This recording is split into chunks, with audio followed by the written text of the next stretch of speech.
Hello, amigos y amigas. Me llamo es puesto Enrico y yo soy el hosto de Taquiendo de Familia de Biblioples, aka Talking with Famiosa Personas. Well, I tell you, I'm really rolling in gravy these days. I've had nearly 1,000 views on my video entitled I Blame Frank James Why You Should Too that I published about 48 hours ago. And you might say, Eric, big whoop, that's not very good. To which I would reply, yeah, you're right about that for sure. But you know, it's like when you suck. You could say you're a little bit out of touch if you don't know who Frank James is. The point is this: when you suck, sucking less is a triumph. That's where I am right now. Okay, so you can cut me some slack. I just had a revelatory conversation with so-called rational typology. Here's the thing. Let me just say right off the bat. If you've got the word rational or objective in your name, you are like the Democratic People's Republic of China, of Korea. The Democratic People's Republic of Korea, which is the DPRK, right? Which is North Korea. They put a lot of democratics and republics and peoples and stuff in their name because they're such a one-man dictatorship, right? Well, rational typology, this conversation I just had was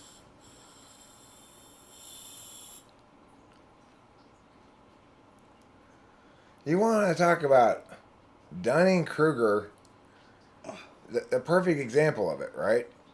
These people came and said, listen, we have a quantum physics theory, but they just had like children's scribbles on a paper, right? So I'm trying to explain to them. For me to explain to them what's wrong with what they're saying, we have to get into the initial thing of there's a way to model things. What we're doing here is purposeful and stuff.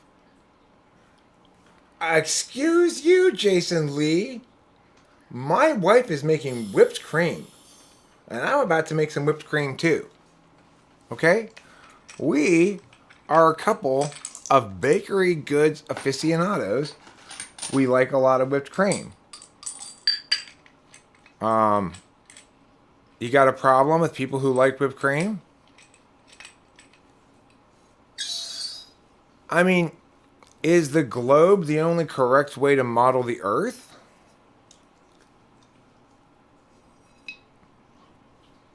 Is plate tectonics the only correct explanation for the continents moving around? Yes, there's only one correct way to explain human attentional manners and how they configure and why. Okay? Yes, that's correct. It's true. How do we check to see if which one's correct? Well, first of all, you need to have a system that at least theoretically was simulatable. So you'd have to have it defined in terms of objects, vectors, fields, planes, whatever, right? Second, you'd have to have clear links to empirics that you could actually reliably test. Something like a skills test is really difficult to game. You know, in other words, it would meet the criteria that the way I'm attempting to map it is explained, right? Note, additionally, there are areas of explanation that I reference sometimes and say, I don't fully understand this part. I don't get it yet. I don't know. Some INTP needs to think about it, right?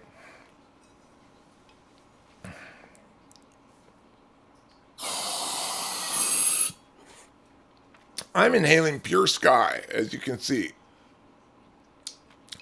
There is nothing like the delicious flavor of a pure blue sky on a clear summer's day.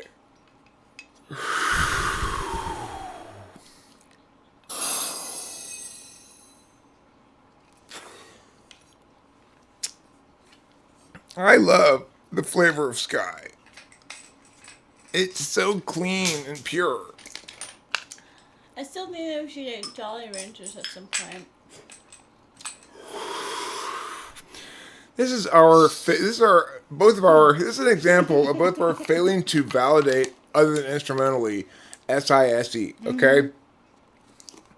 I said on the way home, I really want to stop on our way home from the Whippets and Cigarette store to get candy. Okay, I really do. I like to have. We need more Jolly Ranchers. We were out of Jolly Ranchers.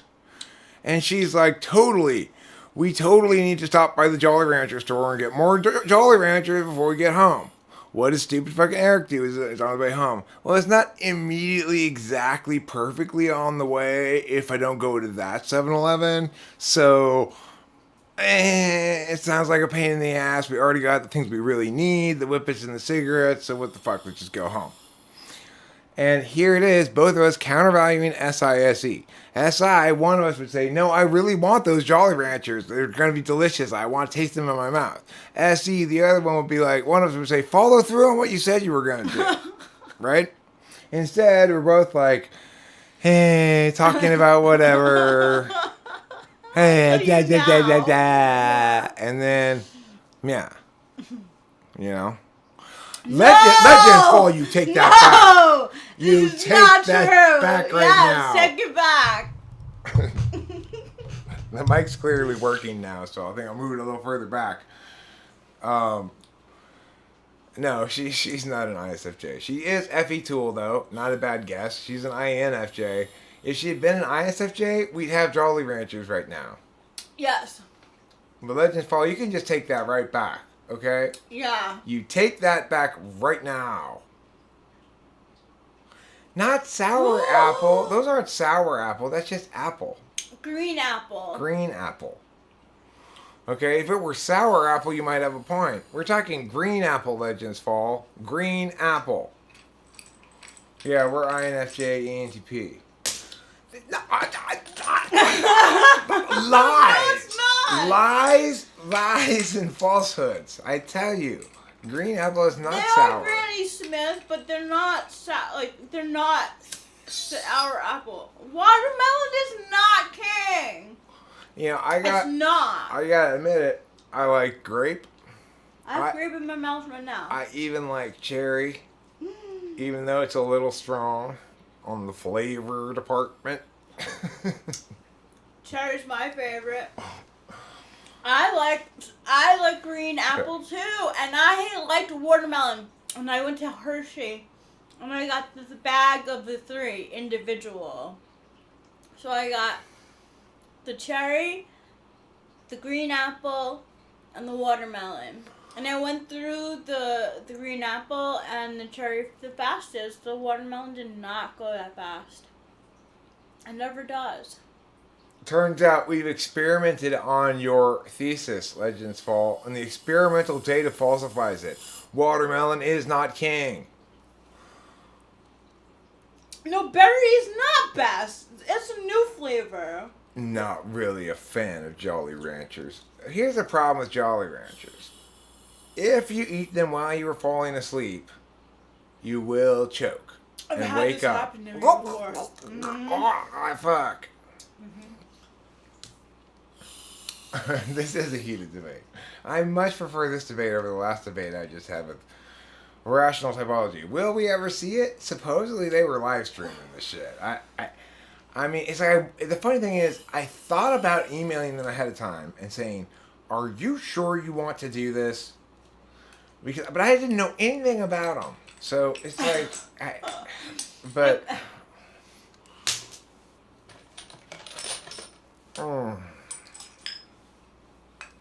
I have found it in my hair before. By doing this and talking and sucking a Jolly Rancher, it has gone into my hair before. It's disgusting. Trust me. They said they were going to email me the video. Yeah. They Oh, do. they did? I'll publish it in full, you know. If they don't, they may have the live stream still up on their channel. I don't know. It was exactly the situation I didn't want to find myself in, frankly. Because there's no graceful way for me to deal with that. You know, there's no graceful way to deal with it. So,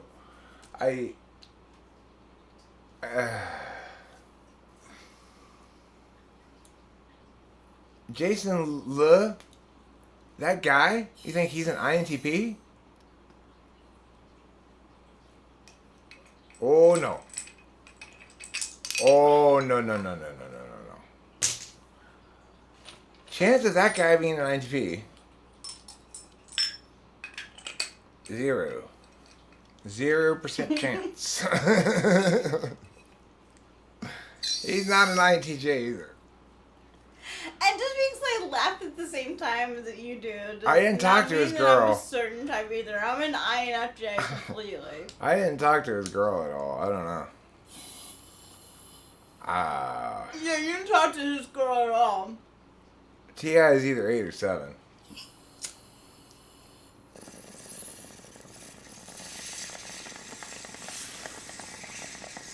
Eight or 7, I can say too, but I don't know. But I thought it was backslot.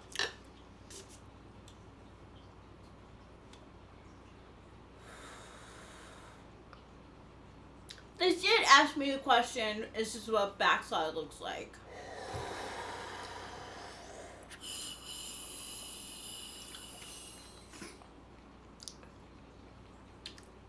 I was asked what type he was, and I said, I don't know, TI 8 or 7. Is the conclusion I drew from the 30-minute long conversation I had with him. Approximately 30 minutes, okay? Is that sufficient conclusion to type the guy? No, that's why I didn't even type him. I just said TI 8 or 7. I think, okay? Again, I didn't type him, so I don't know for sure. Those are excessively quick conclusions to jump to, perhaps. But TI 8 or 7 seems pretty safe in this instance.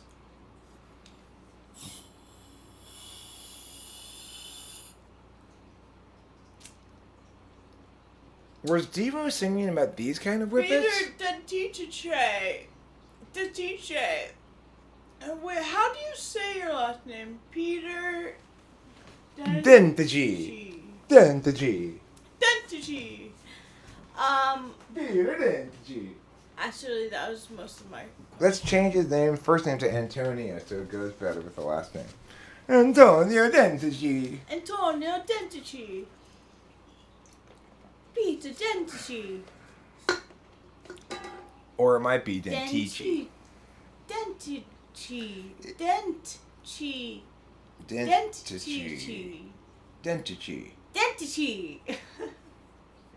I am going to take this away a bit. INFP, ENFP, ISFP, or ESFP? That would be TI 8 or 7.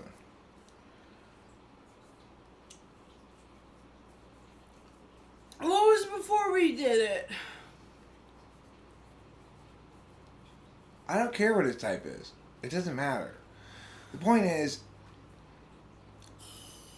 okay, I want you to imagine a guy who stands around his house for weeks and weeks practicing his own made-up kung fu against a punching bag, okay? And then gets into a boxing match with an actual professional boxer and is shocked that his own made-up kung fu doesn't seem to be working. Yeah, exactly! But I tried my special serpent move. That's what it was like, completely. I really am upset that we don't have Jolly Ranchers right now. Like, that was a real hard drop on my pass.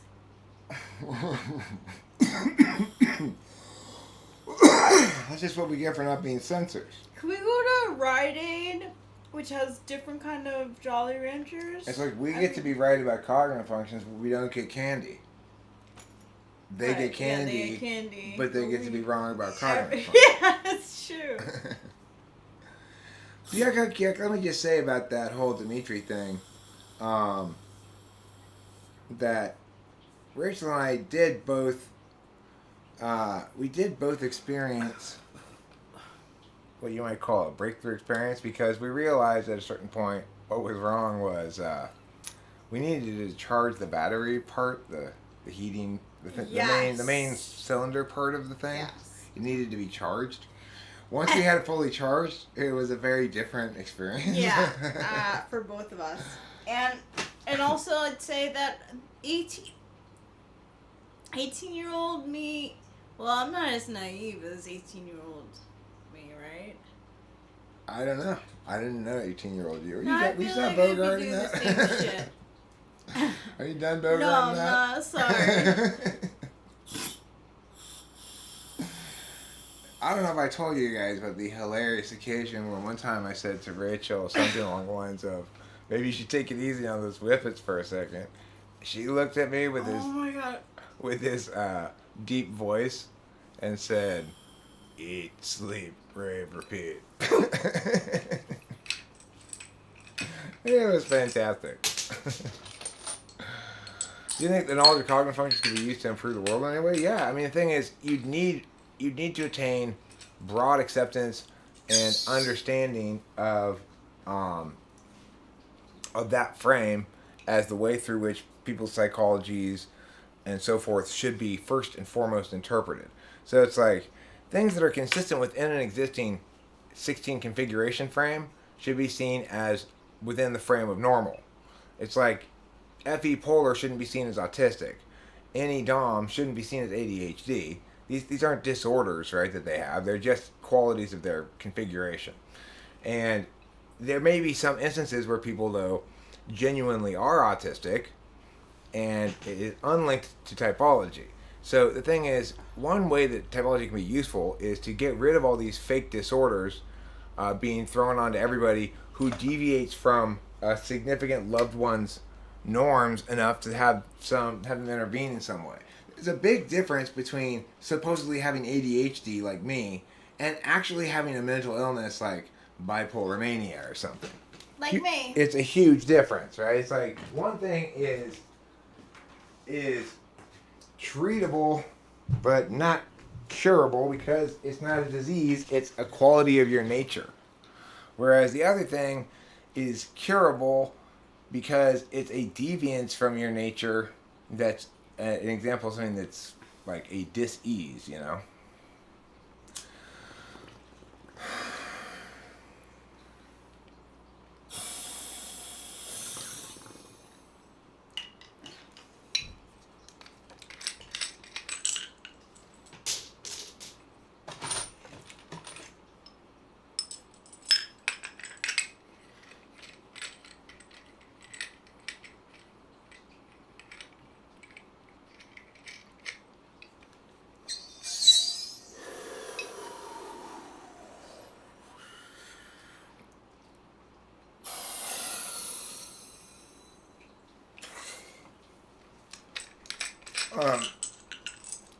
I mean, it's such a ridiculous definition or standard criterion to use.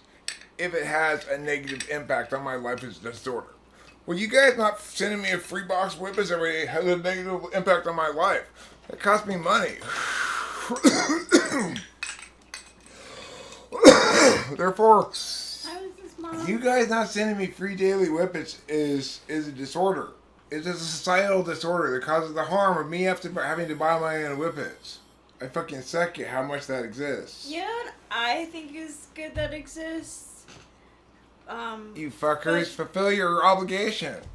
Sorry, Rachel. Brownie mix. And you don't have to put egg in it. You just add water and you mix it, to where the dry part is mostly wet. I'd say half a cup. And then you got yourself a really nice chocolate snack if you're looking for something to eat. And it's sugary. Peter didn't teach you that's because I'm not doing anything but pure sky air.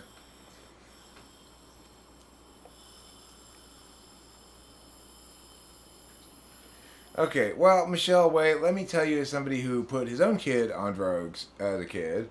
Delilah went on amphetamines in high school because she started not being able to handle doing all the school shit, right? Because why bother, right? But she never thought of it that way. I always told her that. Like, well, why do you care? you know, but she didn't think of it that way. So anyway, she got on speed in high school. She rarely takes it, very rarely. She doesn't like the way it makes her feel.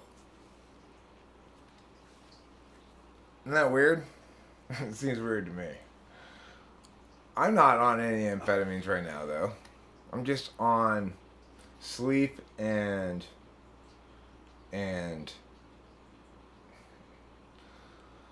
intellectual shower time. I feel like I need an intellectual shower. I don't know. It would have been like, dude, if you let him keep talking, but he wasn't. It would have been. It could have been different. I don't know. It's not cannabis, that's for sure.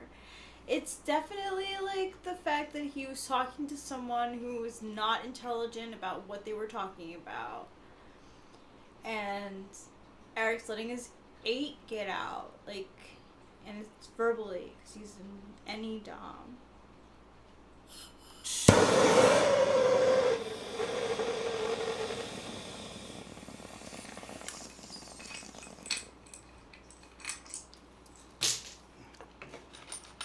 Well, it's like, I had 2 choices in that conversation. He is on sleep. I had 2 choices in that conversation.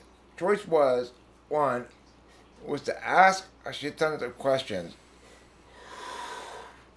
that he couldn't answer because he'd need to ask more questions about what the question I was asking meant. Or explain things to him because he didn't understand what meow man or meow man needed to have it explained. So it's like, we started the conversation with him not agreeing that there's any difference between conditionality and causality. It's like, okay. We need to be able to distinguish something between things in some way, right? It's like conditionality is clearly different than causality. What exactly causality is very much in dispute. That's the central issue regarding free will, right? It's like, well, what really causes you to like the cigarette, Eric? Is it the fire? Or is it your hand? Or is it your urge to smoke? Or is it your meow? Okay, so you can have that argument all day you want. I don't give a fuck what the answer is, right? But conditionality is very clear cut. And that's one of the ways in which it's very distinct from causality. No. The object in question, no. Because I was thinking we're in age of object subject when you mentioned, we're going, if we go to Costco to get a hot dog with Rachel? Yeah, with me. Oh my god, please! This is Rachel on Nitrous. Please, though. I would love to have Costco Rachel, Ghirardelli brand pop brownies. It will go to Costco soon. Okay? And we will get that brownie mix, okay? Because my dad keeps wanting to take it to Costco. So we will go there probably. And then we'll be able to get the free not free, it's free. Of course, I always associate with it being free with the $1.99 hot dog that they have there. Yeah. And a huge soda. Okay, so as you can see, Thanks, Michelle Lee. I appreciate it, though. I've always noted this in the past as well. Thank you. Nitrous makes Rachel talkative. It doesn't make me talkative, you know. Again, I don't have a taxonomy system. I have a description of mechanics that's hopefully accurate. As accurate as we can make it. Obviously, there's multiple components to. There's a lot of criteria to meet before you can say something's really robust as a case. So, I mean, look around a little bit is my first answer to that. Have you looked at all, or you just come straight and ask me?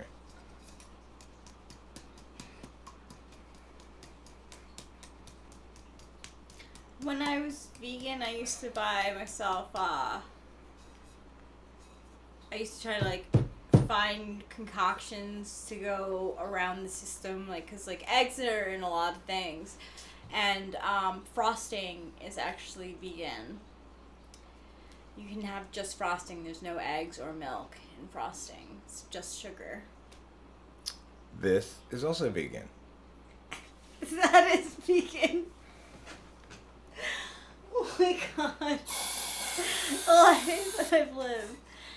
Yes, vegans do eat crap food. They do eat crap food. It's so true. I used to eat peanut butter all the time. Like, straight out of the container and be like, yes, there's my protein.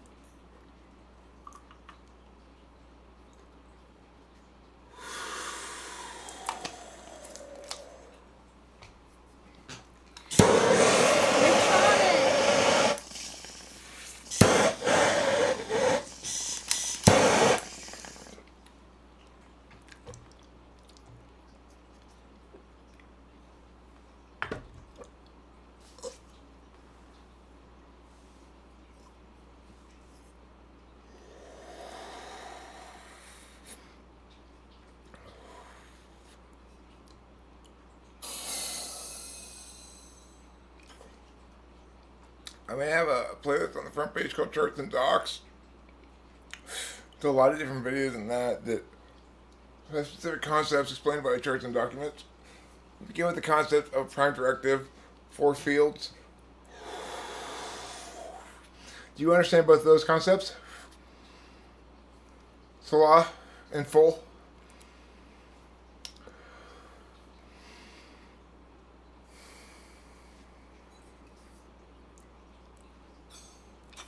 Dream Bee. If anybody really wants to understand something, and they come at me from a student's perspective and say, I'd like to book a session with you to ask you questions so you can explain things to me, I will charge them the student rate of $40 an hour. The problem is people don't come here as that, which they should. They come here as having some exclusive alternative to what I'm saying that's preferable, and they're going to show they're the fastest gun in the West. What they discover is they don't know what a gun is. They don't know which direction is west. They have no idea about the concept of fast, and they are the least thing in the world from ist of anything.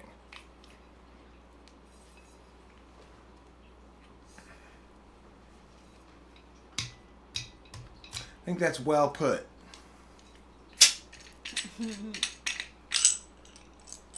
Thoughts on Fugazi?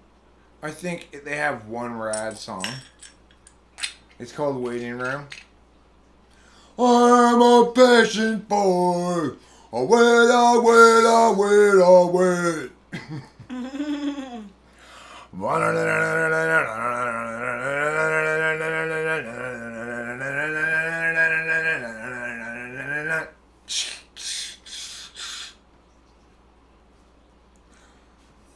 It's a good song. It is a really good song. It's on our It's been playlist. stuck in my head, actually. And when it comes on, we always listen to it. Which is not true of every song that comes on the playlist. You know, sometimes we listen to. There's like a few songs that we almost never skip. I almost never skip that one. Wait, I wait, I wait, I wait.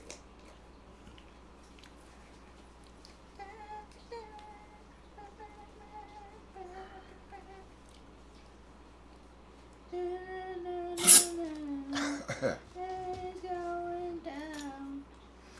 I did a poor job of that.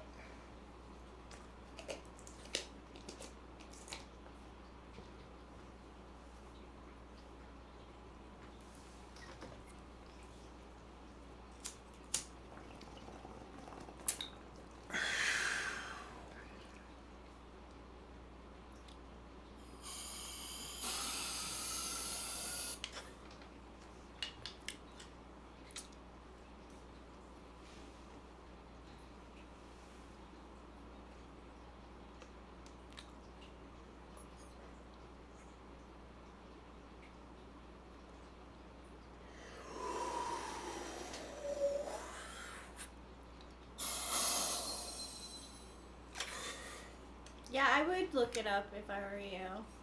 Adrian B. It's a good song. Waiting Room, right?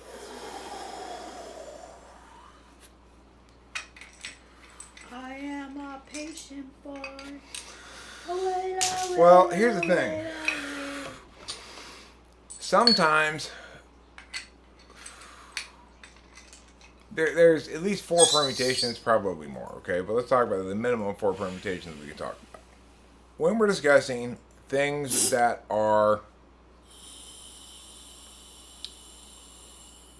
make sense, okay? We can think of it, things that make sense from your perspective and things that make sense from everyone's perspective. Things that make sense to you and things that make sense to everyone, okay? So those are 2 different perspectives that we can frame each of those sentences as. So the thing is, does it make sense to everyone's perspective, from everyone's perspective? Yes. Is it sensible to everyone? Yes. Is it sensible to you? Not necessarily, because even though it's sensible to everyone, there has to not only be capacity but willingness. So that I can't control. And that's how to think. Everybody. That's how to think. Is everything.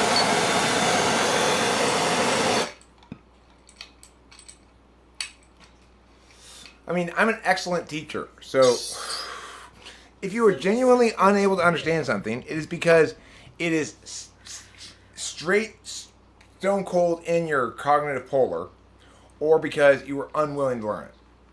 I'm about the best teacher you're ever going to find. Yeah, I would agree with that too, and I'm not just saying that because I'm his girlfriend.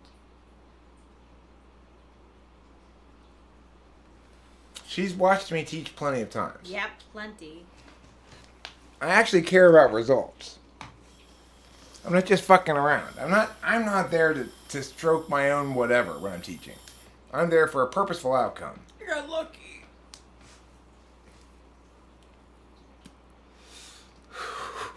Jason, you might be onto something there. Well, Rachel might just be saying that because she wants my Jolly Ranchers. But I don't have any Jolly Ranchers right now. Yeah, and neither does she. So, no. Probably not. No, it's not. I mean, there are no good debates with me debating anybody. Okay? And I love my husband. Oh, no, of course. I can't not do that impression. Sorry. That's fine, sweetie. I'm sorry, too. It's like, I just want to keep moving forward with what I'm saying, and I just sort of ignore what's happening next to me, and sometimes that means I just kind of ignore Rachel when I'm live streaming, when we're live streaming. Okay, well, I'm a good question answerer, and I will tell you if I don't know the answer to a question, too. See, that's the number one thing. There are some questions that I can't quite answer. I'm not quite sure how the whole agent-subject-object thing links into the mechanics of cognitive functions.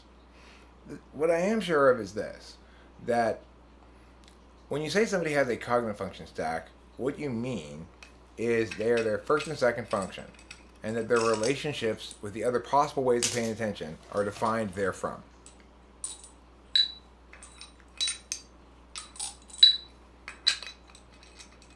So any sort of model, taxonomy, whatever you want to call it, that deviates from that fundamental reality is not going to get anywhere, right?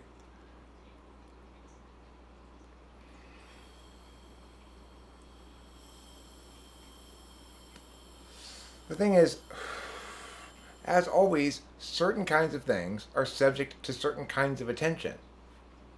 So, it's like I'm never going to be very good at consistently taking the trash out every day and cleaning the spills on the floor, and I'm never going to be good at it.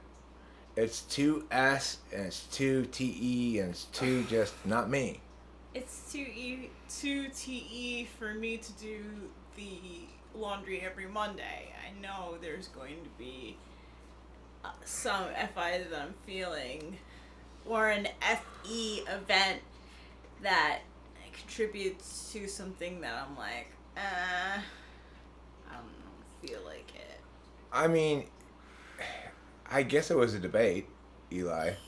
It was just me chasing him and him dissembling. So to me, it was just frustrating waste of time. I'm not interested in competition debate as a debater. I'm long beyond that, right? So I'm a coach, and I'm also interested in the capacity of dialectic, that is to say, use of language, to attain truth, to correctly map the human experience. And correctly mapping the human experience means acknowledging that there's correct and incorrect ways to map things, depending on the kind of thing it is. It's a closed system. We don't disagree about this when it comes to closed systems.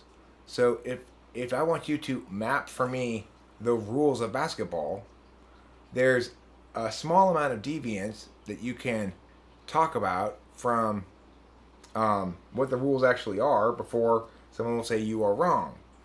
And there's a central source that we can check against. Here are the official rules of basketball. See, these are the. Let's look at the NBA rules then and check. Okay, here, blah, blah, blah, right? So, nobody disputes our capacity to map closed systems accurately and for there to be an accurate and an inaccurate map. A closed system like basketball is somewhat arbitrary, right? In other words, it's closed and defined as we want it to be defined for our own purposes rather than something else.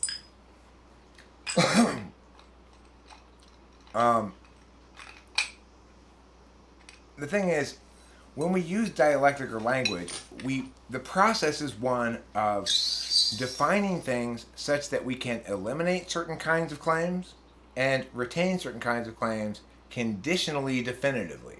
It's always going to be conditional because it's a map, it's not a territory, right? So there's always that conditionality. If we represent mia as mia, then this is what it looks like. That's underlying any kind of map of cognitive functions, of attention, of reality, or whatever. So the thing to remember is what we rarely mention and needs to be mentioned a lot is how do you measure, what units do you measure cognitive functions in? It's a very simple answer. Minutes, hours, you measure them in time. So I attend a certain amount of my time via this kind of attention, right? And what it means to attend via that kind of attention is what we call, so what it means to be an NEDOM is what we call being an NEDOM, is what we call NI fifth, is what we call SE eighth, is what we call SI fourth. All of those things are descriptions of the same thing, my relationship with extroverted intuition. All right? Utah's coming. All right. Hey, Dad. What's going on? I'm having meatloaf and potato salad and beans about 7. We would love to join you. Sounds good. We'll see you. Yeah, we'll see you then. We'll see you then. Okay, 7. All right, cool. Thanks.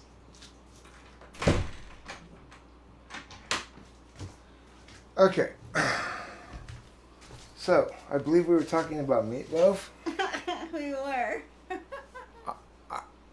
I can do anything for love, but I won't do that. That's a Meatloaf song, right? Oh my god, it is, yeah.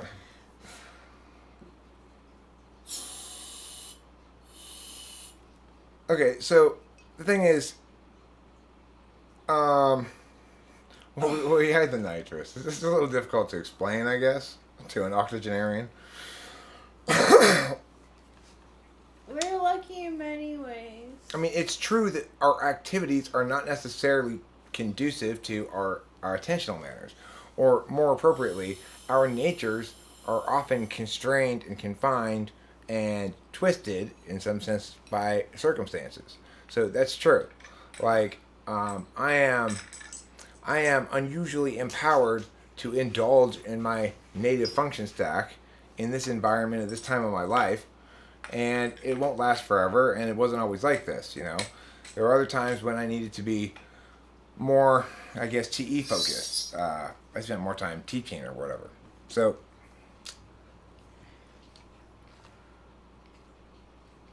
but even then, it influenced how I approached. It didn't just influence it. It defined how I approached the given thing in question. And when in fact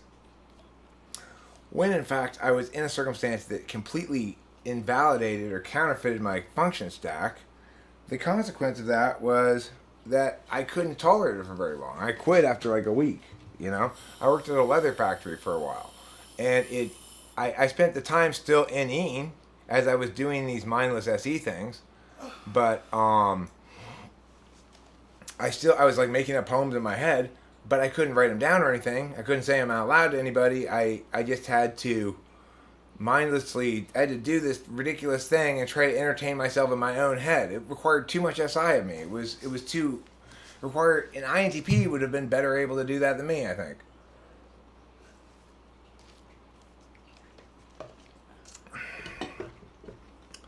So it's absolutely true that circumstances can impact the comfort with which you can be yourself. There's no disputing that, you know? And I've been in environments where my nature bit me in the ass. I remember one time there was this school thing I was in where they were like, everybody write a poem, the teachers and the students all together. And then I got yelled at because mine was like too good or something. It was like, okay, F off, you people. Do I find it easy to communicate with most ENFPs? Not necessarily easy or difficult. It depends on what we're talking about. If we're not talking about controversial things, in other words, we're not talking about things about which we disagree, then we seem to be fine. But if we're talking about things where we disagree, then we have difficulty communicating with each other because I'm saying justify things with words, and also consistent with actions and stuff, you know. So I'll say, well, you're saying that now, but if you were saying that now, why didn't you apply that same standard then? And they'll go like, I don't know, and I'll go, well, that's not good enough, and then you know. So that's just, it's like some personal thing. You know who else is being bold today? Who? Cutie pageant winner. Is she? What's she doing? She's on top of the patio. Is she displaying her majesty? And she's like this.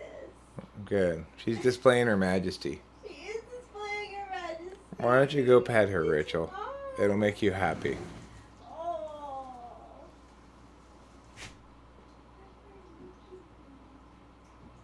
Here's a curveball for you. The scientific community agreed with you before that you could have either autism spectrum disorder or ADHD and not both at the same time. They revised their statement.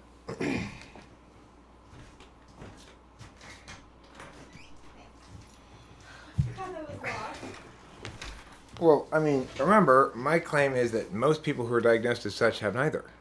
So, I've disagreed with them from the outset. Right?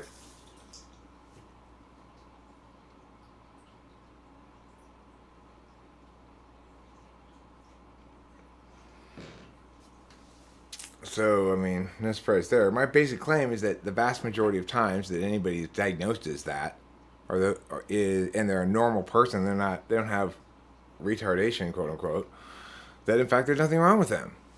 It's incorrect to say they have any kind of disorder. I don't have a disorder. I have being too arrogant. That's not a disorder. Don't tell me I have a disorder. There's nothing wrong with me. I'm quite confident of that. I mean, yeah, I can be too arrogant. I'm amazed at the amount of arrogantness Rachel can put up with. She seems to be quite fond of arrogantness, even. I love Eric. You think there's a pill for too much arrogantness? Yeah, I mean, that's what it is. Sometimes I'm just being way too arrogant, and sometimes I'm nicer, and I'm also more conscientious, and, you know, I'm a more, like, rounded version of myself. Which is both nicer in some people and in general sometimes for me, and sometimes it's not best for me, you know? And it's like, it's a mishmash of mush.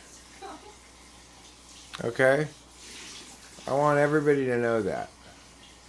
It's a mishmash of mush.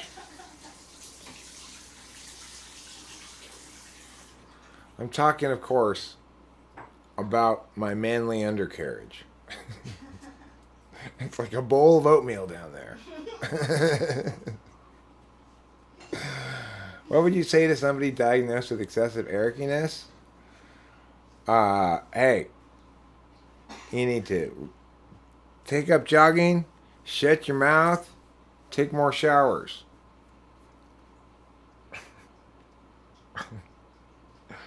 That's what I'd say to somebody with excessive arrogantness.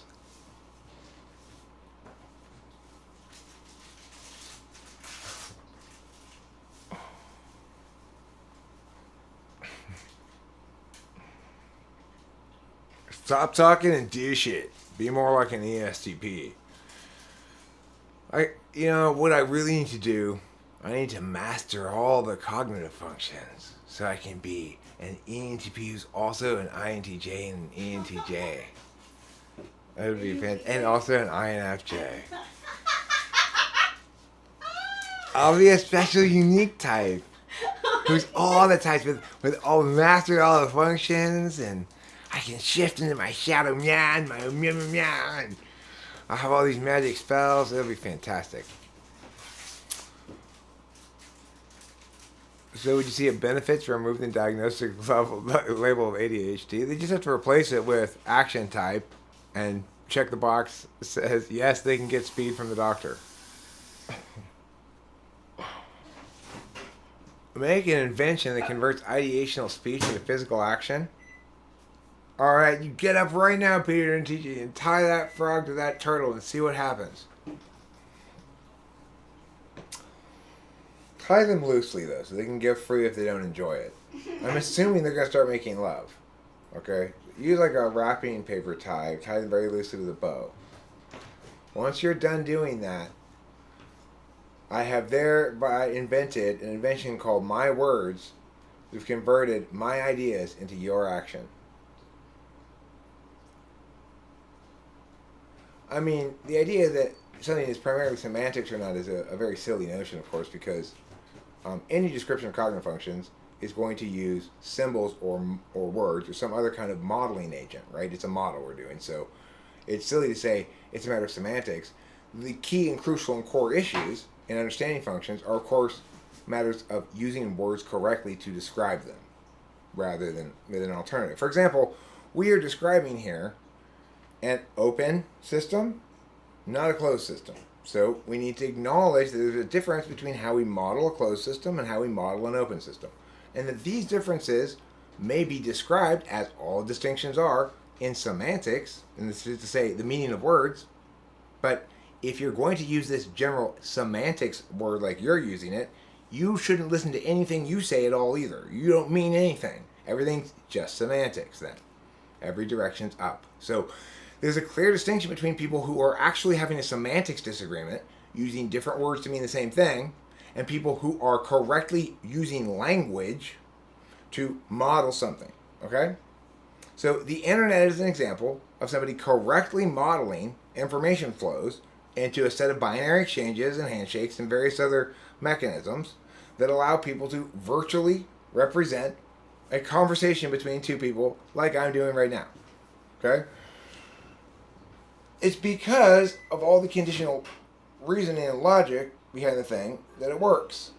It's because it's taken things that are fundamentally fluid, like me moving around in space, and converted it to a bunch of binaries. Whether it does that correctly, well, how it does that, it matters, right? I can't just throw a bunch of ones and zeros together on a screen and go, there, it's a picture of an elephant. That's not going to work.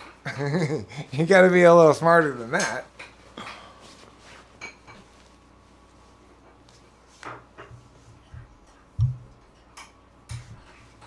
Yeah, people use the word semantics to mean, I don't like how your words are invalidating the nonsense I'm saying. That's what they mean when they say semantics.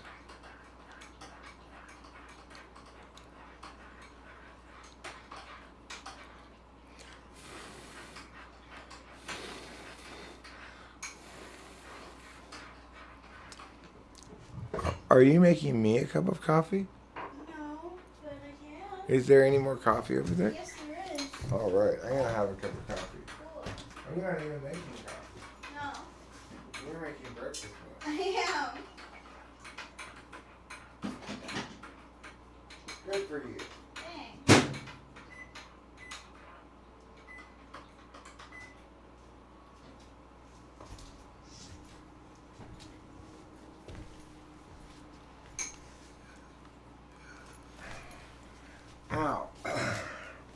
wish I hadn't burned my torch that one bar.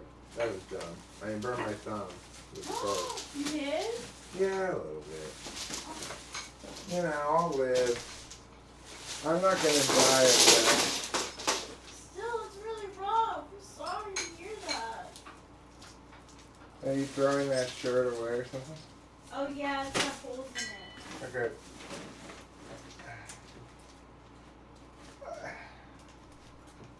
Ow. So anyway,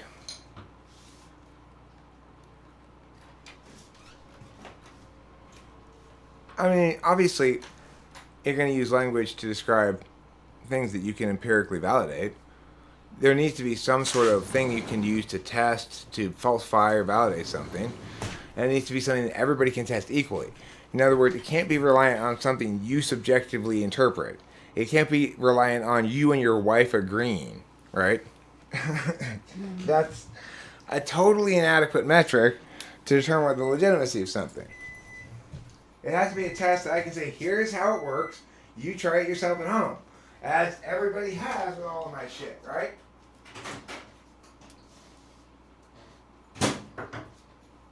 People have tried it on people they think or whatever, and I said, well, then if you're right about them being whatever, this is my prediction.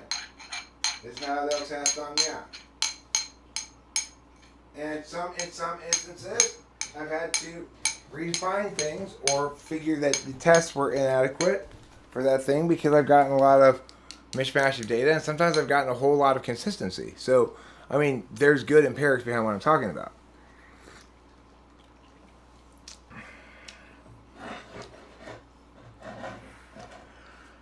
Of course, the thing is, if TI doesn't link to verbal reasoning and logical reasoning, then what does?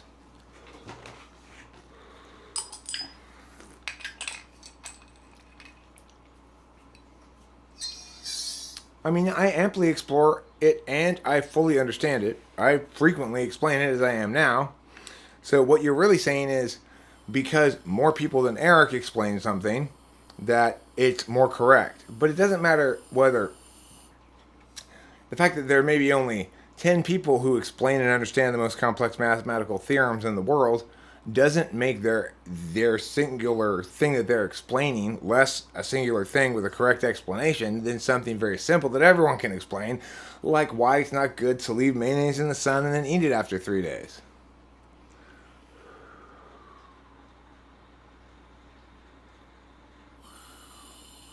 I'm not giving anybody strikes. What are you talking about? Did I give anybody strikes?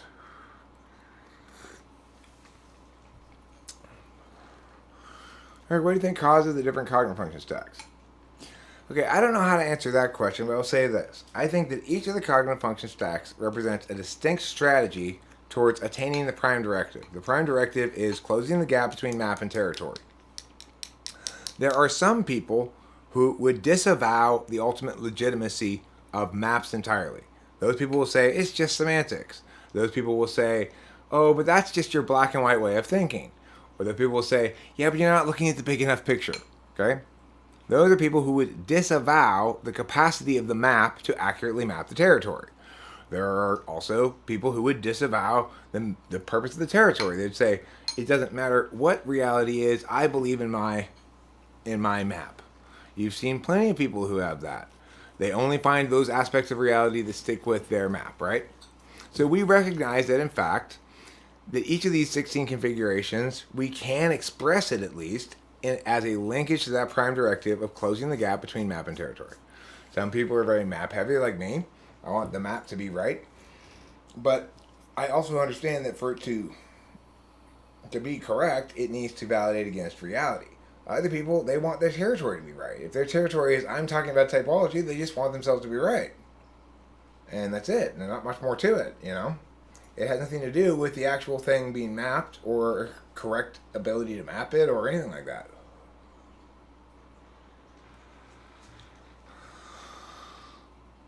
I don't know. My understanding of things doesn't make any predictions regarding it. In other words, I don't rely on brain architecture to get my empirics. And that's fine. There are other ways to get empirics. So I don't make any predictions in that area.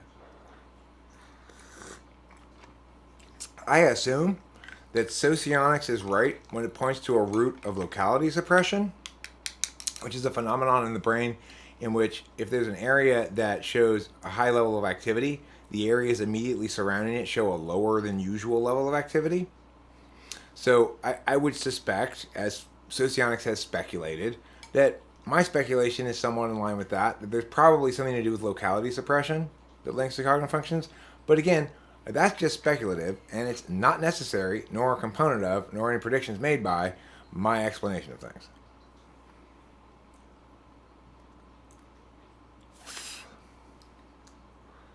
So note how carefully I parsed out that answer. That's how you know I'm right.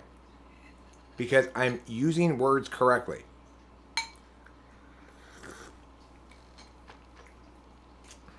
So you don't need to see oxygen. You need you to know you need it and to exist. And for it to exist. Well, you have no reason to believe it exists until you encounter its absence.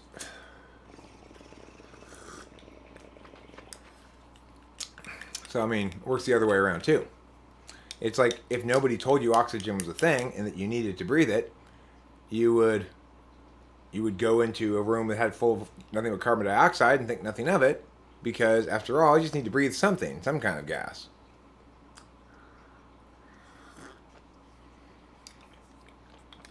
Self-Help Lounge, I have no further information about that. Again, this is just my speculation and something I read in some socionics thing at some point that I thought I sounded right to me, that intuitively I agreed with. I am not making the claim. I'm not defending the claim. I don't need the claim for my other things I'm explaining. It's not necessary. So I don't know.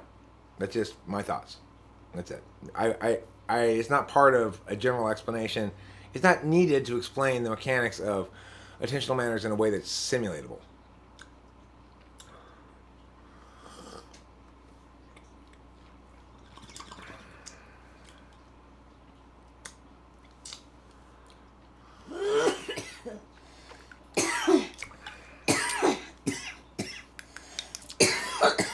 This coffee's really good.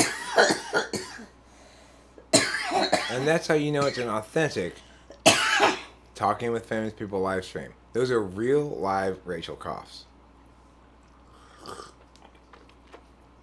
It could be an imitation TWLP live stream if you don't hear that coughing in the background. Yeah, we're going to have some meatloaf later. That's right. Then we're going to sing some meatloaf.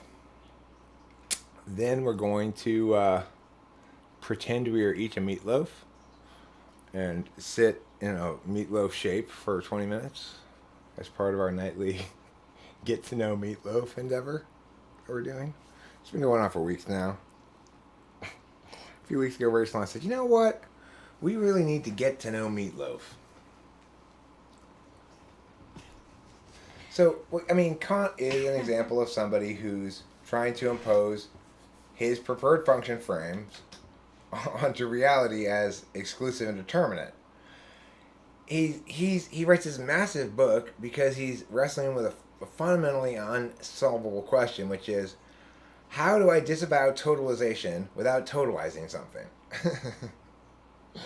And also, how can I totalize these things and get away with it without the consequences of totalizing things like normally happen? And so he's got to write this massive book to technically try to uphold this big, complicated explanation for morality. Some of the core ideas of it, the idea that you shouldn't treat an agent as a means to an end, but an end in themselves, intuitively feels like a moral truth that stands alone of any justifications he makes for that truth. In other words, his basic moral imperative could be phrased as: don't use an agent as a means to an end, use them as an end, treat them as an end in themselves. Which basically is so broad in its actual specific application that it's almost an NI whole that you couldn't substantiate with reason anyway. You have like apricot skin. Thank you. You're welcome. That's because I made it out of apricots. I'm surprised it changed to apricot. Because it started out pure apricot.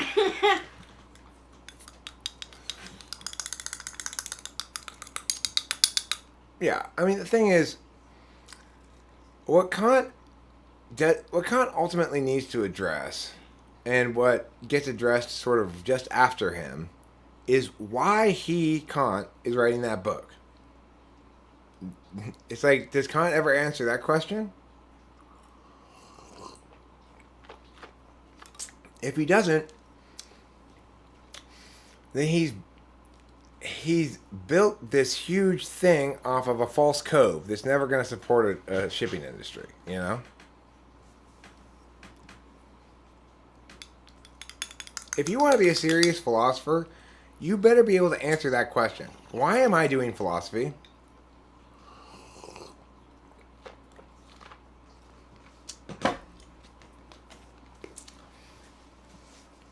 So, you know, your whatever answer you have should include you. And it should explain you. It should if you're going to explain the universe, it should explain why you're explaining the universe. Otherwise, it's an inadequate explanation.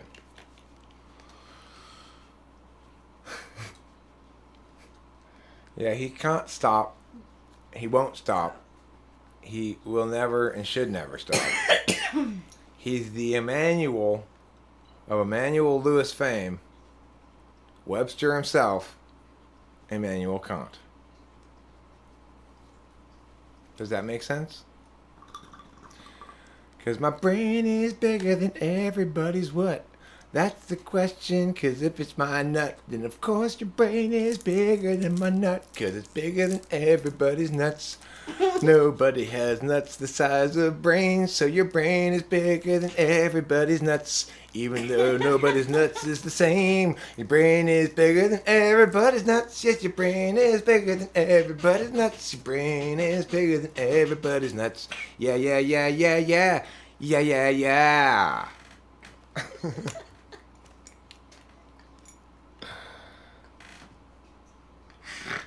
Indefinitely smarter than all of them?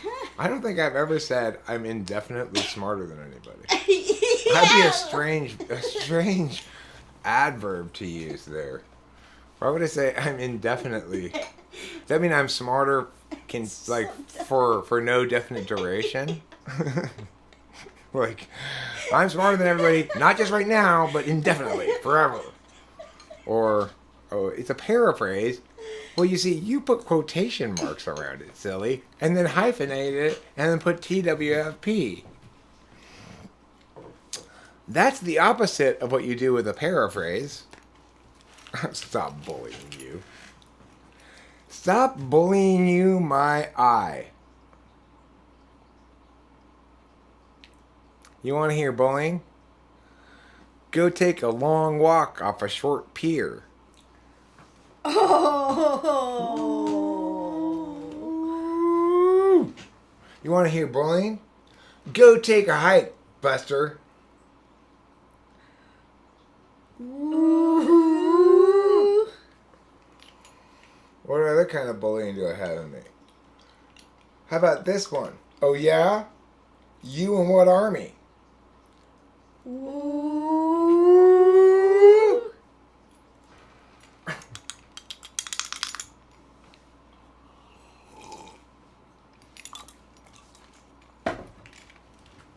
I know my SE is activating like crazy right now. That's why I'm actually doing things instead of pretending to do them. Oh wait, I'm just pretending to do them. Samesies. We're making fun of SE, not actually demonstrating it. Do you get confused by actors? Am I now a villain? Dun dun dun dun dun. You can see by his villainous face that. That is a great villainous face. I'm gonna take olive oil. Bluto's a real villain. He is. I'm surprised nobody does anything preventative between his myriad instances of sexually assaulting olive oil. Or somebody should do something in between to anticipate that he's just going to do that again. Right, you would think. I'm pretending to have sex? That's not how I have sex. Rachel and I have never had sex like this. Ooh. agree that's true? That That is we have totally never had true. sex like that. No, we do not have sex like that. That's how we ooh. No? That's what happens when you get burned. A shirt idea. RTF, a manual for the caption paired with a portrait of Kant looking grumpy holding a book. Real text format. Is that what you're saying? That's how worms have sex? Maybe we should try that. So it's like, we'll be like, okay, Rachel, just stop for a second. Let's try that worm thing. And we'll be like, oh my god, incredible tantric trance. Oh yeah, yeah, oh yeah. That's how worms have sex. Confetti flying in the air, everything just erupting, the earth shaking, fireworks going off. That could be the case. That's Maybe we'll try that next time closer to the truth. we're copulating. We'll try the worm dance. The worm, yeah. Yeah, the burn worm. That's what that guy's called. So. The burn worm. The burn worm. Okay, how long have I been live streaming for? 1 hour and 6 minutes. Dinner is in an hour and 12 minutes or something.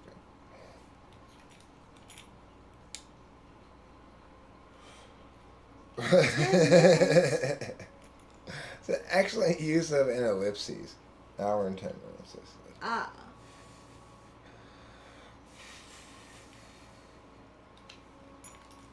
That's a good use of an ellipses.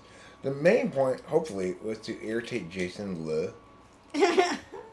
That's what Rachel and I just agreed on ahead of time. We're like, whatever happens, we hope Jason Le doesn't affirm it, questions it, and somehow gets annoyed by it. And then we will have accomplished our goal. And thus far, we've done it. Well, you know what I think that brings? I don't A know. woo.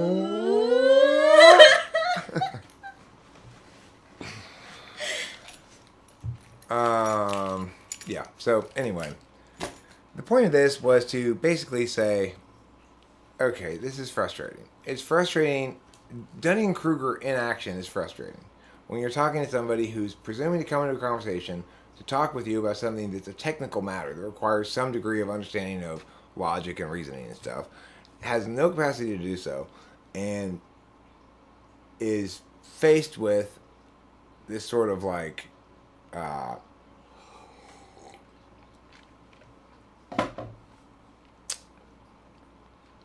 mean, hopefully it's a wake-up call, but I don't know if it is or not.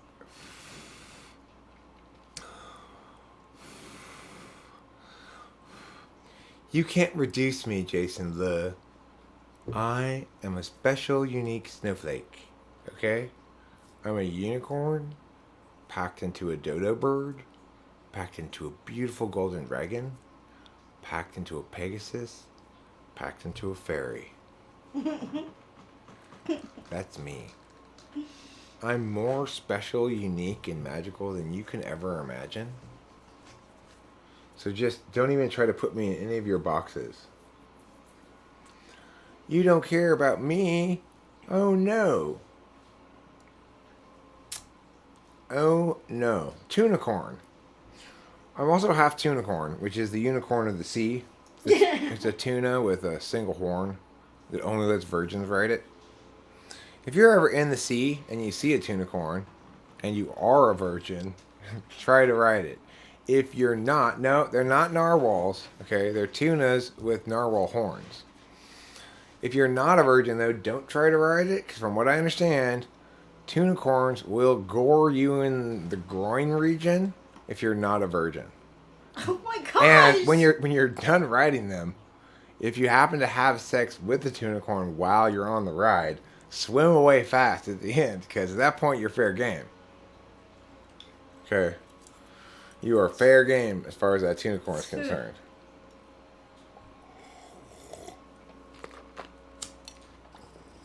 We have a testimonial from an eyewitness right here. Nice says, I tried riding the tunicorn. and is no longer sexually active because he was prior to, and he shouldn't have been according to the strict Tunicorn code. Tunicorn code. Tunicorn. Strict Tunicorn code. Strict Tunicorn code. Eric stresses a singularity, a whole, as well as an anti-whole. Whoa, whoa, whoa! Who you calling a whole? That's misogynistic. You're insulting my inner woman. I am a lot more than just somebody's cum dumpster, mister. A lot more. Like a Tunicorn song or something. Corey's the one who made up the Tunicorn. I made up the rules for the Tunicorn and a bunch of other stuff, but he came up with the idea of the Tunicorn. The unicorn of the sea. I think I probably even came up with that. He just came up with the idea of Tunicorn. I like that. I think he was maybe even imagining more tuna plus corn.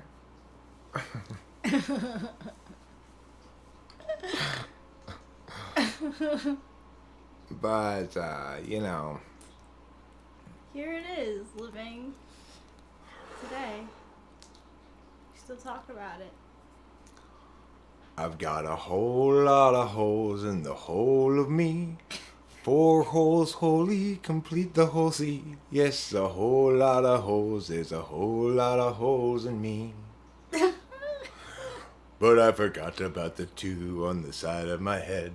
Those count as holes too, so I'm up to 6. I said the wrong thing. I said 4 before. I was only counting these 2 in this and back door. And then I forgot I also got my pee hole and 2 on my eyes. That's 5 more. And so I'm up now to 9.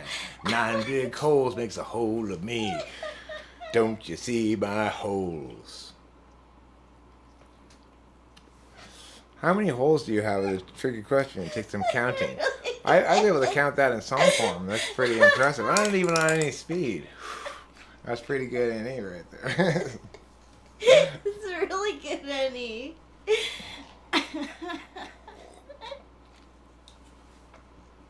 Look, I'm a very feminine man. Joseph 3. Don't you be dissing my femininity. Yeah. I'm like a big, moist, walking vagina. I wear my heart on my sleeve. You know who else says that? Girls. Thanks, Brennan. It's very girly of me. Pores can't count as holes. Those are uncountable holes. How many pores do you have? Wait, they don't? Well, if you were going to count... listed as holes? Okay, but if I were to ask you how many holes do you have, and you had to include your pores... That's a lot. It's a much different question than if you don't have to include your pores, right? Alright, so pores are different. Yeah, I'm talking about, holes big enough to stick something in. Okay, you can't really... something like... No, you can't. Holes big enough to stick your pinky in. Okay? That's the criterion. How many holes do you have that are big enough to stick your pinky? Well, your pee hole's not big enough for that. Okay. It has to be big enough to include the pee hole, but small enough... it's big enough to exclude the pores, but small enough to include the pee hole. Okay, that's Can we think of something like that? Yeah, because pores like a Q-tip, really is maybe. a lot. You got way too many pores. They need to be taken care of by a specialist. What if the tie on your sleeve gets loose? I don't have any ties on my sleeves. I have tie-free sleeves. Yes, he's tie-free.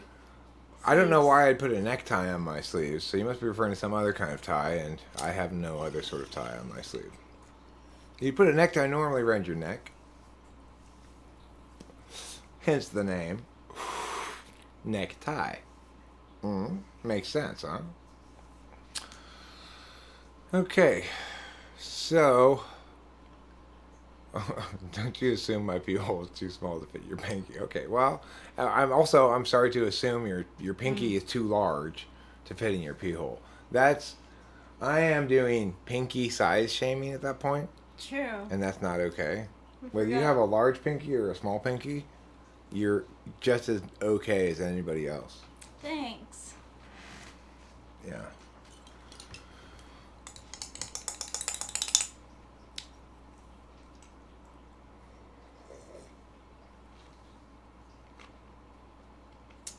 Is there a mind teaser? You know, I consider mind teasing a form of mind bullying.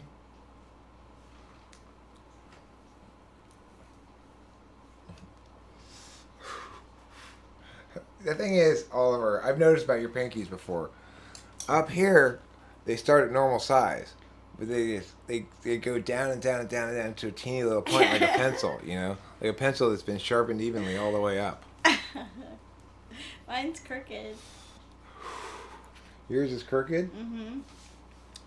You know what they say about a crooked pinky? No, what did he say? Nothing. Oh, that's so good. They don't say anything about a crooked pinky. My pinky, is that crooked? Well, it's not especially straight. I would say it's fairly straight. Yeah, that's It's true. kind of got this curve to it, though. Yeah, it goes does. like It goes this. up. Wow. Right. Yeah.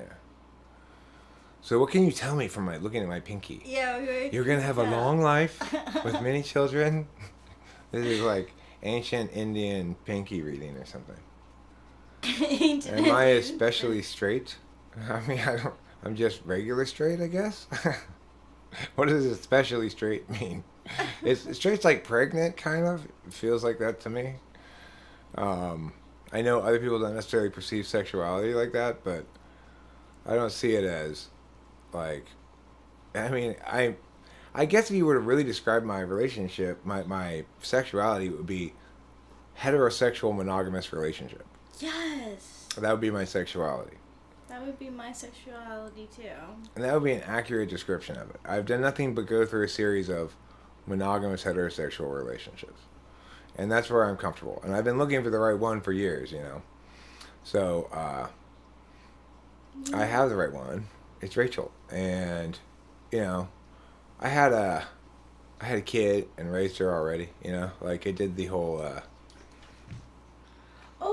impregnate somebody, take them through the pregnancy with them, be married to them during the pregnancy, and drive them home from the hospital. I did all that stuff. Hi, Pee-Pee. Hi, Kitty Wonderpants. Are you out of food? I need to be scolded for the rest of my life.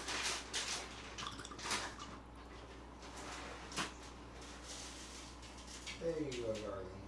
I am so sorry that there was not food waiting for you. You shouldn't have to endure the sound of me crinkling the bag. Our kitty Majesty should not have to listen to that awful noise. She hates that sound. She does hate that sound. Do I intend to stop looking at what? Do I intend to stop looking at, like, other people? Yeah, I stopped looking at other people as soon as I got with Rachel. When I'm with another person, I'm not looking at other people. I mean, I'm human male, which means sometimes if a young lady should happen to be jogging and, you know, wearing a sports bra and lycra bike shorts or whatever, my eyes might find themselves looking in that direction. But, I mean, I don't know what to say about that. It doesn't happen very often. I almost never do it in front of Rachel, but, No, you don't. But that's a certain amount of self-discipline. It's like there is kind of a natural instinct to look at chicks that I don't quite know. I can't really explain where it comes from. It doesn't make good logical sense because I have all of my sexual needs met in this relationship. So why would I even bother looking outside at all? And I don't. I'm not. I am very much like not available. Everything about me conveys that to everybody I encounter. Not in the market, not available, not looking, not interested. I'm in denial. I mean, I am in fact denying the accuracy of your claim. Yes, I deny it. You are wrong. Just because you can't be in a healthy relationship doesn't mean nobody can. Sorry. That's just how it is, you know.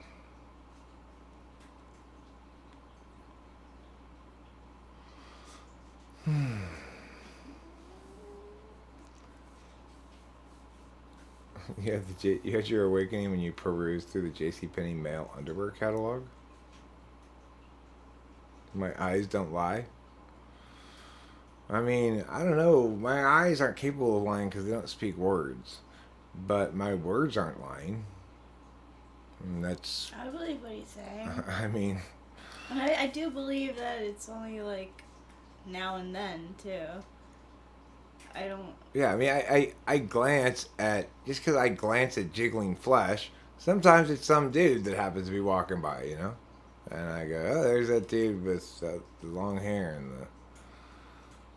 You know, it's just, you know, my eyes are drawn to motion.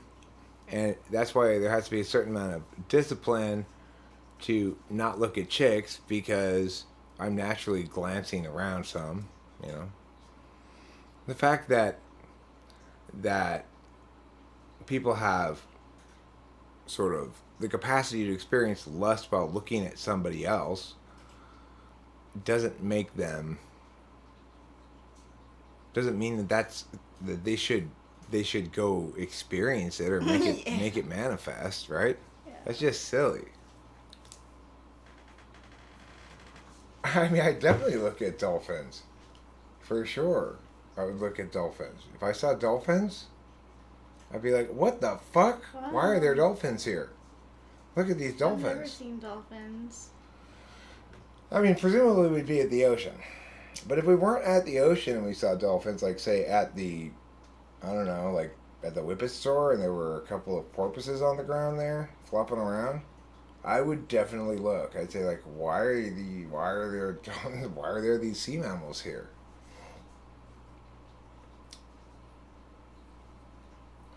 Yeah, when you see a dude with a gray rack, I mean, it's like, hey, buddy, cover those things up, why don't you? Would a dolphin in a suit distract me from Rachel? I mean, for the moment, probably. You know, I'm sure the dolphin in the suit would also distract Rachel from me. If we were to walk out of here after ending the stream and walk down the driveway and all of a sudden there's a dolphin standing in the suit there, I'm quite confident that both Rachel and I would be thinking about the dolphin in the suit and not each other. That doesn't mean we should fuck it. No, we should not. Right? Do you see how there's a lesson to be learned here? And the lesson is, don't have sex with sea mammals. Would you work for a dolphin in a suit? Depends on the job and the terms, obviously. I'm not going to discriminate against dolphins who have the capacity to speak and employ me. Yeah, I'll be impressed that they've decided to come on land and apply themselves so much. Heretofore, they just seemed like a bunch of lazy sea dwellers.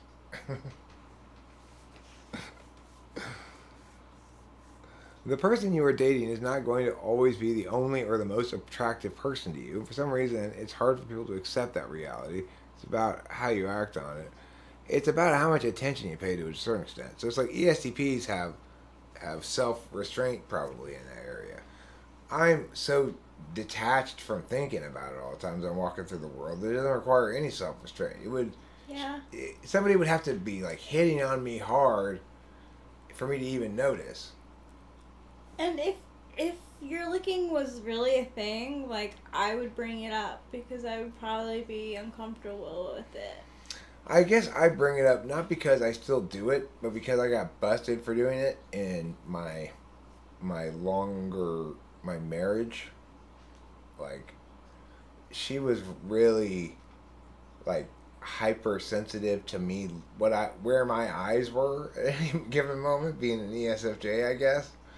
And if my eyes happened to glance at yeah, chick, I get a bunch of questions about, do you think she's hot? Do you think she's attractive? I feel like, okay.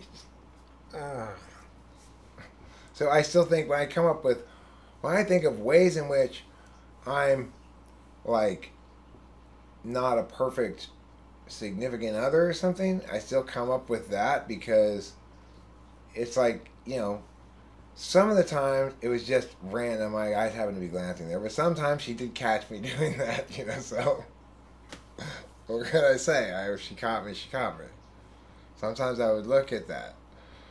And so I don't really think I do it anymore. Maybe because I'm genuinely satisfied in that area in this relationship. But I still think of myself as having that shortcoming as a partner because I got scolded for it for so many years. And I'm SI, so I don't necessarily update those things as often as I should. I find it weird and unnatural to try to control that. Maybe that's a lack. Well, she was a not most conventionally attractive girl. I tried to, hi Peter. You are startling, Peter. Peter. That is Peter, right? Yeah. I can't tell anymore. You once told a voyeur you're quite the looker. Good dad joke.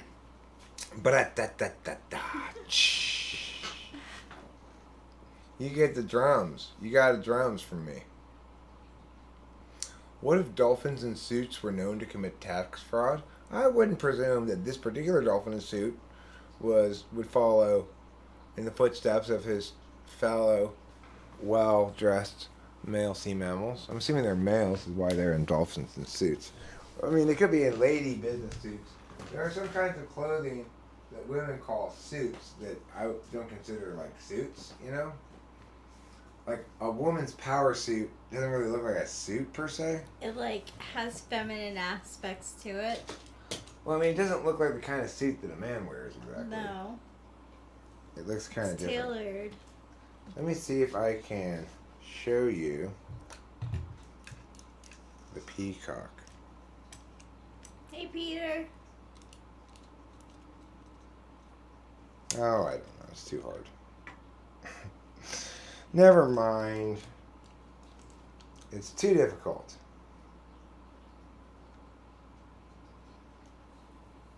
It's nice to joke off sometimes.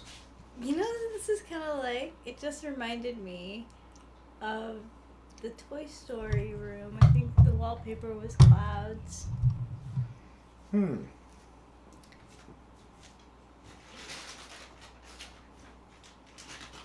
I want to pet kitty. Here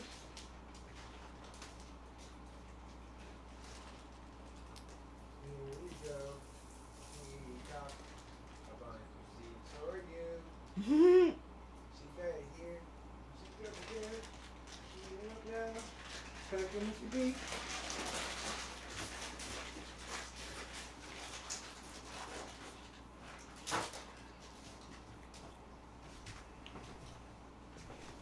Big business, whale sharks.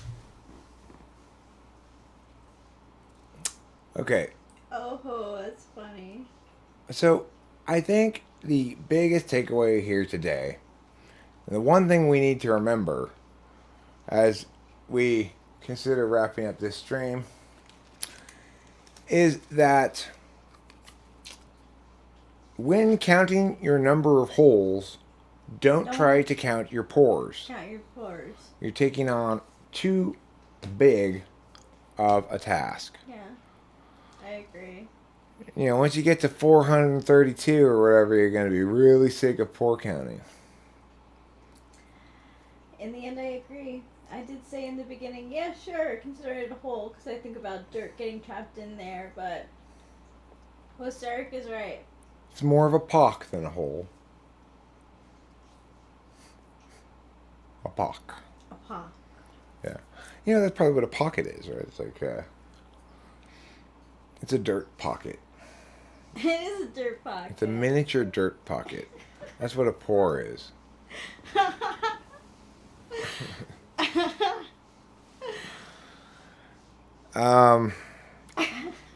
Self-help lounge. Free's the only way I know how to fly, brother. I fly as free as yesterday's breeze on tomorrow's wind and forever sky. Yeah. So true. Free at last. Free at last. Thank God Almighty. I'm free at last. After many years of servitude, I have been liberated from my chains into the robust example of success you see before you today. So, you know, it's like, role model? Yeah.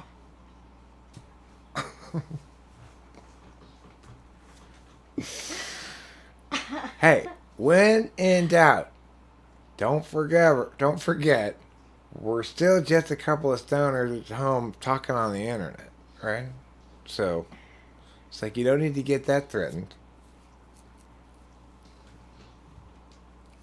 We're just like you. High, in front of a TV, and full of ourselves.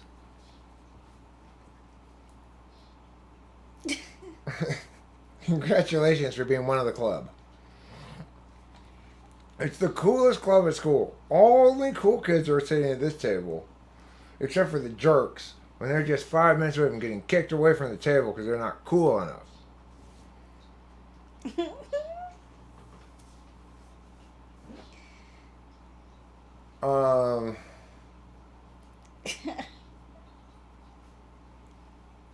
I've been buying What? beige things in honor of beige dawn.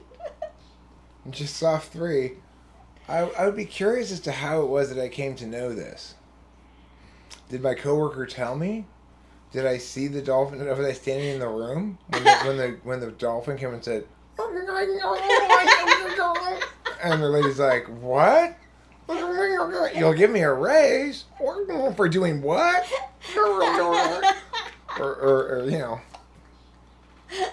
I'd have to know more about the details of this highly unique event involving dolphins soliciting oral sex from an employee in exchange for a raise. What? It just, the fact that it's a dolphin in the mix requires me to know more details.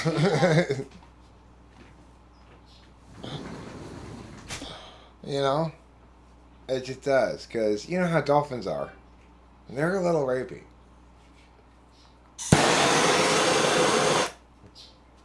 You gotta expect a little bit of that when you go into business with dolphins, okay? I warned you about that at the beginning. You're the one who insisted on bringing the dolphins around.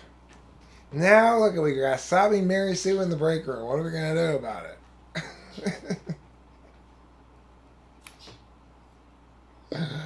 Oh. I say, hey, what am I, chopped liver? I've always wanted to blow a dolphin.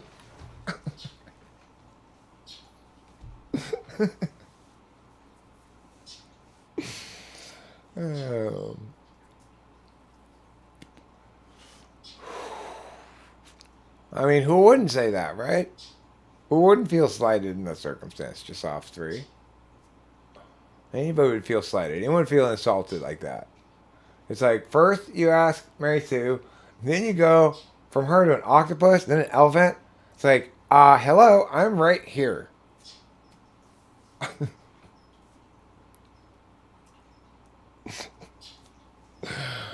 Oh, that's funny. How about some ASMR for you? Hi there. My name's host Derek. I've got a soft and sensual voice. It's lick.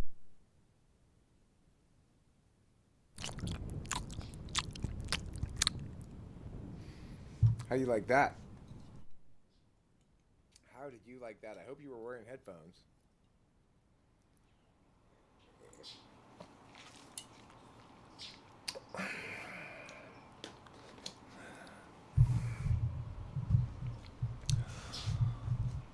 want to welcome you back to Jazz on KJazz 102, all night jazz for jazz aficionados everywhere. I'm Jazzy Jazz, the Jazz Man. Tonight we're going to be playing some jazz tracks from some jazz albums. Are you ready? Jazz hands, everybody. Here we go. This one, Jazzy Jazz by Jazz Guys.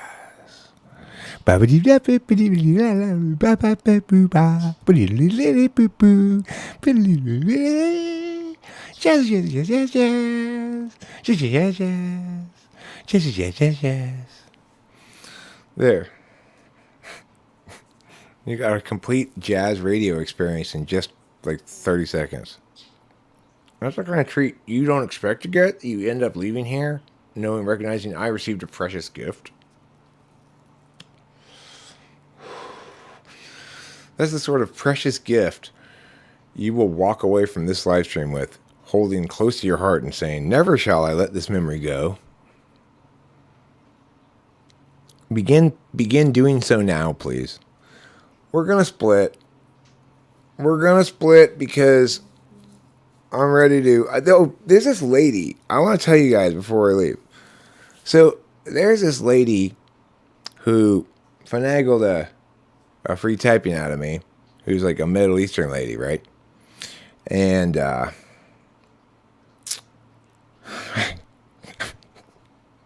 forget what her name is. I have her in my WhatsApp as Mia. So every time I refer to her, to Rachel, I just call her Mia. So I don't know what her actual name is, but she's Mia, that Middle Eastern lady. No offense if she's watching. This Middle Eastern lady. Anyway, I typed her for free just because she was like, can you, for reasons, whatever, it doesn't matter. And she wanted to do something in exchange for me, and she said she could edit a video, and I gave her a video, and she sent me a little bit of little clips from what she was doing with it and stuff. I sent her a video to edit, which was just me talking about something on the camera for about 20 minutes or something, and said, it's all about the same subject, so just, you do what you want with it. And I'm really excited to see what she does with it, because the little bit she showed me, it looks pretty good. Like she got rid of the green screen background. I sent her just green screen so she could do what she wanted, right? And she put some like blackboard looking thing back there. It looks pretty cool. And some other things I thought it looks pretty cool too. So I'm excited to see that. And as soon as she shares it with me, she thinks it's done and shares with me the final thing, I will be uploading that. So it answers the question that MJ asked some streams ago, which is, don't you feel dumb doing drugs on stream? As you could probably guess, the answer is no. But I mean, really? Why would I? It's like that kind of my answer, basically. But anyway, all right, we're going to split. Thanks for being here. Don't forget to eat plenty of cheese. I love you all with my emotional moisture heart to the best of my current ability. Goodbye and good night. Thank you for the $1.99, whoever gave that to me. I forgot to thank you in the moment, I think. I appreciate it. It's very kind of you.